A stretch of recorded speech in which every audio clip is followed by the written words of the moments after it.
Bonjour à tous, je suis ravie de vous retrouver aujourd'hui pour une nouvelle vidéo dans laquelle je voudrais continuer la réflexion qui a démarré dans la vidéo précédente qui s'appelait Théorie de l'attachement, que je vous invite à peut-être à reconsulter si vous ne l'avez pas fait, dans laquelle je venais faire un lien entre l'enfance et la manière dont on apprend à aimer, la manière dont on va façonner, moi j'aime bien appeler ça le logiciel de l'amour, comment est-ce que j'ai compris que je devais aimer pour recevoir de l'amour, comment est-ce que j'ai reçu de l'amour, est-ce que j'ai été bien aimé, mal aimé, trop aimé, pas assez, etc. etc. Je développe ça dans l'autre vidéo et je voulais, dans cette vidéo-ci, faire le lien entre ça et le fait ensuite qu'on vive un parcours flamme jumelle. Alors, vous connaissez mon positionnement. Je vais rester dans une approche extrêmement pragmatique, plutôt analytique, parce que je crois que c'est de cette manière-là, en étant souvent peut-être un peu plus dans une analyse objective et froide, qu'on parvient à trouver des solutions que quand on reste exclusivement dans l'émotionnel. Ce parcours d'ailleurs, et je pense tout parcours vers la libération émotionnelle, demande à ce qu'on prenne ces émotions, qu'on les regarde, qu'on en fasse quelque chose, qu'on les écoute évidemment, mais que la réaction émotionnelle ne soit pas vécue comme la réponse, mais plutôt comme un questionnement. Donc c'est ce que je vais vous inviter à faire dans cette vidéo, puisque, comme le titre l'indique, je voudrais parler de ce qu'on va appeler, alors il y a plusieurs mots, hein, il y a plusieurs termes pour parler de ça, les adultes au potentiel, les HP, on appelle ça aussi les zèbres, on appelle ça aussi les hypersensibles, les adultes surdoués, etc. Enfin, il y a plein de vocabulaire, hein. Globalement, vous tournez autour de la même idée. Pourquoi je voulais faire une vidéo là-dessus? Parce que quitte, dans la vidéo précédente, j'avais vraiment fait une forme de statistique, hein, c'est que clairement, il y a 80% des personnes qui consultent dans ce cadre du modèle du lien flamme jumelle qui ont une forme d'attachement insécure. Je vous renvoie à l'autre vidéo. Et il se trouve que statistiquement parlant, on va aussi retrouver 80% des personnes qui se retrouvent et qui vivent ce lien-là, qui vont avoir des profils plutôt de ce type, HP au potentiel, hypersensible, etc. Alors, avant de démarrer cette vidéo, on va juste refaire un point sur le vocabulaire. Alors, je vais parler au conditionnel. Pourquoi? Je vais parler au conditionnel parce que cette théorie du adulte au potentiel, euh, qu'on va peut-être aussi retrouver sous une autre forme, quand on va parler de l'enfant au potentiel, de l'enfant zèbre, la partie spirituelle va opter plutôt pour le vocabulaire type enfant indigo, etc. Alors je sais qu'il y a d'autres choses, hein, l'enfant cristal. Alors probablement qu'il y a certaines personnes qui vont beaucoup mieux s'y connaître que moi là-dedans, parce que moi j'aime les termes plus concrets, mais globalement je pense que c'est la même idée. Ou finalement de quoi on parle, hein, avec tout ce vocabulaire-là. Eh bien il y a cette théorie, et donc je vais utiliser le conditionnel parce que finalement tout ce qui est capacité de la conscience, tout ce qui est compréhension du cerveau, tout ça, ça va très très vite. Donc finalement, je pense que les théories qui ont permis de poser, entre parenthèses, le vocabulaire, la terminologie au potentiel zèbre, etc., c'est quelque chose qui probablement dans 5 ans, et peut-être même avant, aura considérablement avancé puisque la recherche va vite. Et donc peut-être qu'on pourra déjà apporter des nuances à ça. Mais donc, il y aurait cette théorie selon laquelle, bon, alors on imagine très bien le cerveau divisé en deux, partie droite, une partie gauche, on a tous entendu parler hémisphère droit, hémisphère gauche, et il y aurait des personnes qui auraient plutôt tendance à mettre en action, à appréhender le monde par l'hémisphère gauche et d'autres par l'hémisphère droit. Alors on va surtout parler de l'hémisphère droit parce que c'est celui qui concerne cette terminologie. L'hémisphère droit, ce serait l'hémisphère de l'imagination, ce serait l'hémisphère de l'imaginaire, de la sensibilité, de l'intuition, de l'empathie, de la sensorialité. Ce serait tout ça. Et alors quand on parle de haut potentiel, d'hémisphère droit, eh bien on va faire plutôt référence à ça, à cette partie-là, à cette manière particulière d'appréhender le monde. Alors il y a beaucoup d'auteurs qui ont écrit là-dessus. Moi souvent ce que j'aime bien proposer comme lecture, hein, si ça vous intéresse, Alors, je suis pas, enfin voilà, je suis pas spécifiquement là pour faire de la pub, mais cela dit, bien qu'il y ait vraiment beaucoup d'auteurs, attention, il y a par exemple Christophe André qui avait écrit Imparfait, non, Trop intelligent pour être heureux, Imparfait, libre et heureux, c'est autre chose. Trop intelligent pour être heureux, ça parle de ça. Il y avait aussi un autre livre de Christelle Petit-Colin qui s'appelle Je pense trop, comment canaliser ce mental envahissant, etc. Donc en gros, il y a cette idée qu'il y a certaines personnes qui fonctionnent avec cet hémisphère-là et qui vont avoir du coup une appréhension plus, si on peut dire. Ils, vont, ils ne vont pas imaginer, ils vont voir. Ils ne vont pas, voilà, avoir, ils vont pas entendre, ils vont avoir le son à l'intérieur d'eux. Ils vont pas sentir, ils vont bouillonner. Vous voyez, il y a une espèce d'hypersensorialité qu'on va appeler l'hyperkinesthésie quand on a des ressentis internes et externes puissants, qu'on va appeler, il y en a beaucoup qui parlent de médiumnité dans cette capacité d'hypervisualisation. Hein. Les gens qui disent j'ai un flash, on peut dire c'est de la médiumnité, c'est une question de croyance, c'est une question de vocabulaire, mais ça peut tout à fait aussi, on peut tout à fait dire mais voilà, j'ai une imagination pardon, hyper visuelle, hyper auditive, hein, etc., etc.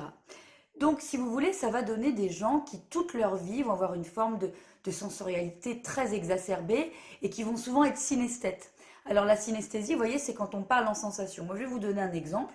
Quand j'étais petite, mes parents ne comprenaient absolument rien. Et je leur disais souvent, ah, mais j'ai de la rouille dans les jambes. C'est un truc aujourd'hui, d'ailleurs, quand j'en parle encore avec mes parents, ne comprennent pas ce que je voulais dire. Et je crois que moi-même, je ne sais pas ce que je veux dire. Mais il m'arrivait d'avoir une sensation très particulière que je visualisais comme un fer rouillé dans ma jambe. Et j'imaginais le son de ce fer et comment je bougeais et comment ça pourrait crisser à l'intérieur. Et ça s'appelle la synesthésie. Je me visualisais, je me ressentais en sensation. C'est un exemple que je vous donne de moi, mais probablement ça existe aussi chez tous ces gens qui sont dans cette sensation de flamme jumelle et qui vont dire mais oui, mais moi quand j'ai vu l'autre, je l'ai senti à l'intérieur de moi, j'ai senti son âme, j'ai vu son âme à travers son corps, j'ai vu la lumière et je ne suis pas en train de dire que tout ça n'existe pas, ça existe puisque vous le vivez. Hein, c'est que ça existe. Donc c'est intéressant qu'il y ait ce lien de flamme jumelle pour pouvoir mettre des mots.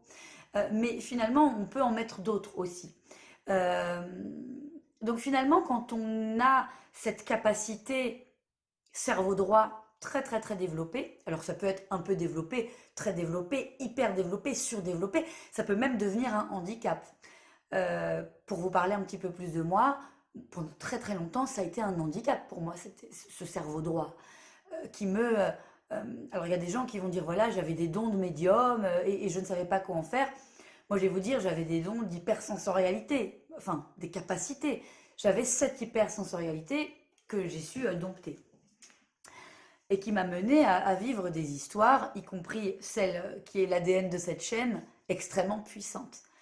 Mais là où je veux en revenir, c'est que finalement, tout ce qui est ressenti là amène à vivre ce lien, et c'est OK, ce type de lien, ce type de modèle, mais doit aussi être compris à travers le prisme de soi, uniquement. Et il n'y a pas longtemps, il y a une personne qui me posait une question, qui va se reconnaître si elle regarde la vidéo, qui était une excellente question et qui m'a dit, mais voilà, est-ce que finalement tous les gens qui vivent ce lien-là ne sont pas des hauts potentiels?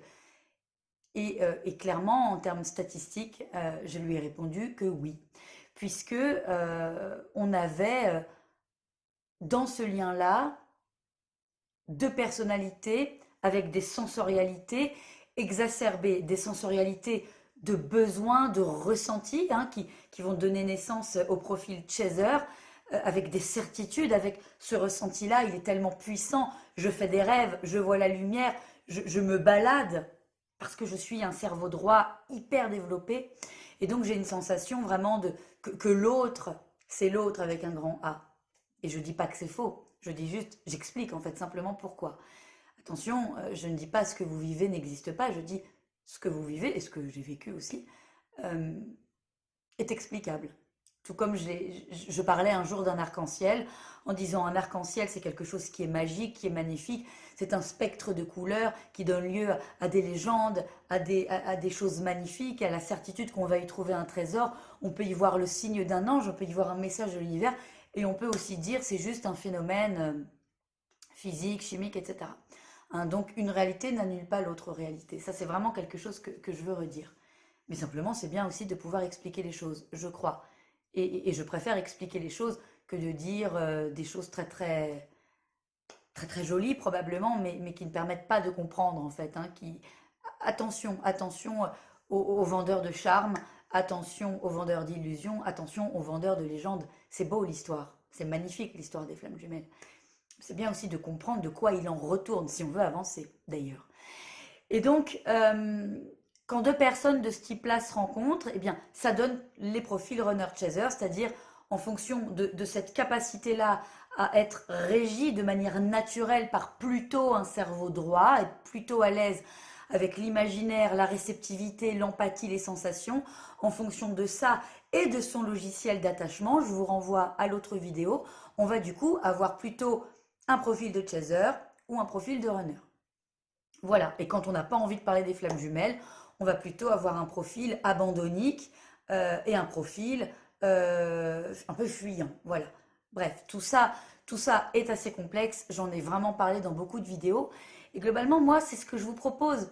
À travers ce parcours-là, dans les accompagnements, je propose ça, d'identifier le socle émotionnel de chacun des deux personnages, de chacun des deux composantes, de chacune des deux composantes du couple, de voir quelle est la dynamique, de voir comment ça se passe, qu'est-ce qu'il y a à travailler, comment on peut se libérer des choses qui nous enferment et comment on peut avancer. Comment on peut avancer vers quelque chose de plus serein, de plus complet, de plus guéri, entre guillemets, même si personne n'est malade, mais en tout cas de s'affranchir de tout ce qui va être handicapant, entre guillemets, et qui nous empêche de nous lier pleinement à l'autre.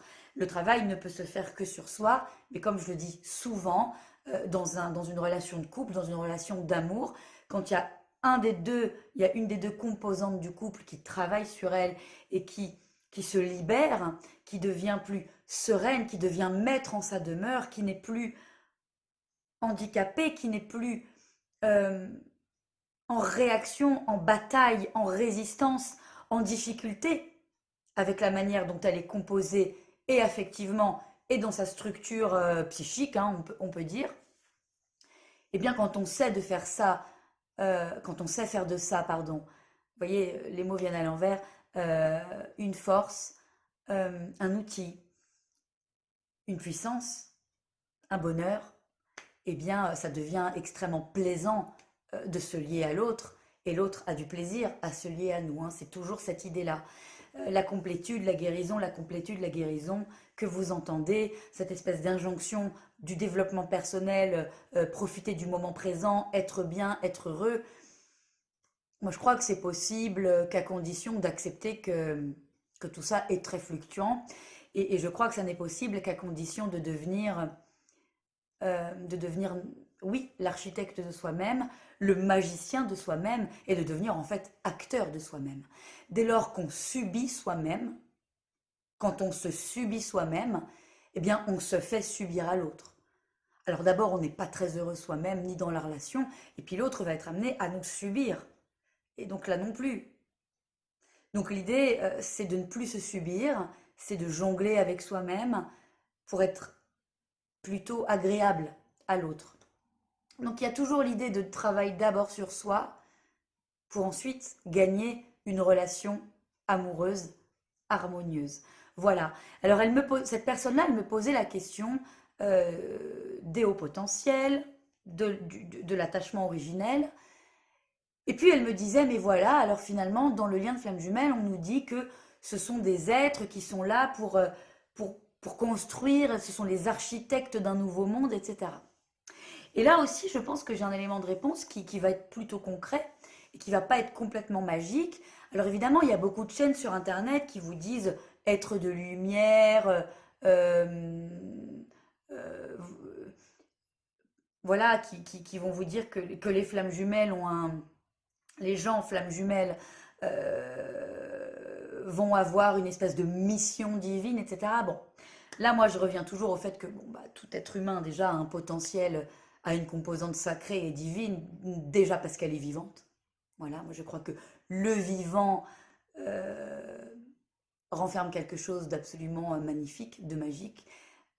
La magie de la vie, la magie d'être de la matière pensante, de la matière émotionnelle, de la matière réactionnelle avec son environnement. Enfin, il y a quelque chose qui est divin là-dedans, qui est, et on peut appeler ça de toute autre manière. C'est mon point de vue, c'est ma croyance. Mais ce que je veux dire, c'est que on le voit bien avec ce qui se passe aujourd'hui. Finalement, tout est évolution, tout est changement en permanence. Un jour, je l'ai dit dans un live, il a bien fallu que Erectus devienne Sapiens.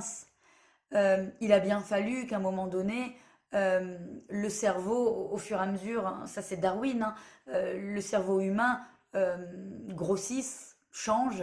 Il a bien fallu que le poisson mue et mute pour donner d'autres espèces, etc., etc. Donc on voit que le changement, l'évolution de l'espèce, l'évolution du vivant, on voit bien aussi que le végétal s'adapte, etc., etc., au climat. Alors il y a des espèces qui disparaissent, puis il y a des espèces qui muent. On voit bien qu'un virus, hein, on dit aujourd'hui, je vais prendre l'actualité, le coronavirus, ben voilà, on pense qu'il a pu muter et s'adapter, et peut-être qu'au mois d'octobre, bon. Tout est une question en permanence dans le vivant de mutation, d'adaptation, de changement.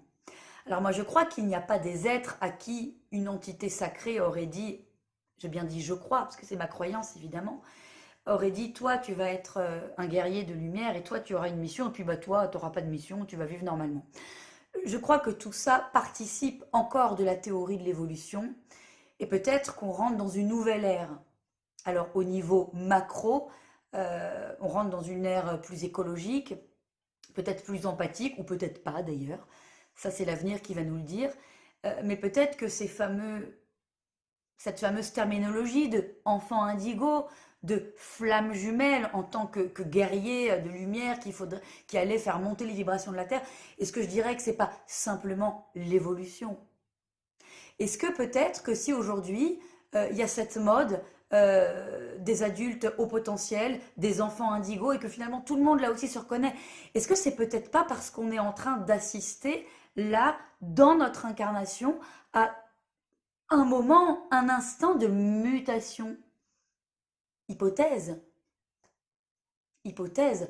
Pourquoi est-ce qu'aujourd'hui, tout le monde va commencer à se trouver, à se dire, ah mais tiens, j'ai peut-être un don, ah mais tiens, j'ai du magnétisme, tiens, là, tout le monde devient thérapeute énergéticien, tout le monde commence à avoir une sensibilité à la cartomancie, tout le monde commence à avoir des intuitions, une forme d'hyper-empathie. Si ça se généralise, est-ce que c'est pas parce que peut-être qu'il y a un mouvement qui serait une forme d'évolution?